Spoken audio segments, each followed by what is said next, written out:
Hello বন্ধুরা, আজকে বানিয়েছিলাম দুধ, সুজি আর ছানার মিশ্রণে একটা কেক।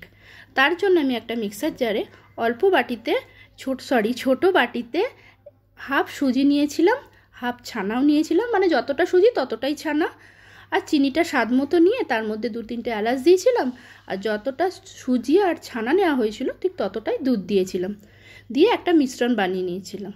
এবার অন্য একটা বাটিতে ওই মিশ্রণটা ঢেলে ওর মধ্যে অল্প একটু বেকিং সোডা, বেকিং পাউডার আর 1 চামচের মতো সাদা তেল দিয়ে ভালোভাবে মিশ্রণটাকে নাড়িয়ে নিয়েছিলাম 1 মিনিটের মতো, যাতে ওটা একটু ভালোভাবে ঘন হয়ে যায়।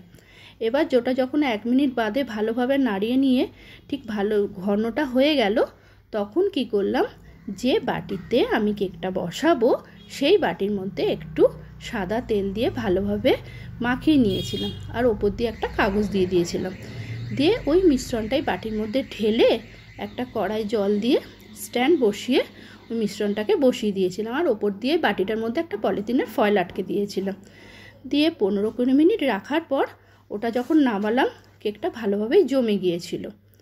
এইবারে দেখো কি সুন্দর হয়েছে, কিন্তু এটা গরম ছিল তো ওই জন্য আমি এটা একটা প্লেটের মধ্যে উল্টে ঠান্ডা হওয়ার জন্য রেখে দিয়েছিলাম।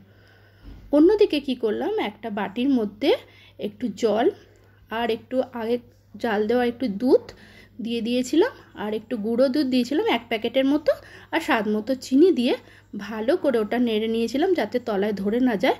এবার ঠিক ঘন ঘন মানে মালাই টাইপের যখন দুধটা হয়ে গেল, তখন এটা নামিয়ে নিয়ে ঠান্ডা করতে দিয়েছিলাম। এবার কেকটা ঠান্ডা হয়ে গিয়েছিল, মালাইটাও ঠান্ডা করে এবার ওপর দিয়ে একটু কাঁটা চামচ দিয়ে মালাইটাকে ঢেলে দিলাম, আর ওপর দিয়ে একটু বাদাম আর 2-1টা কেশর দিয়ে দিয়েছিলাম। এই হলো আমার ফাইনাল কেকের লুক।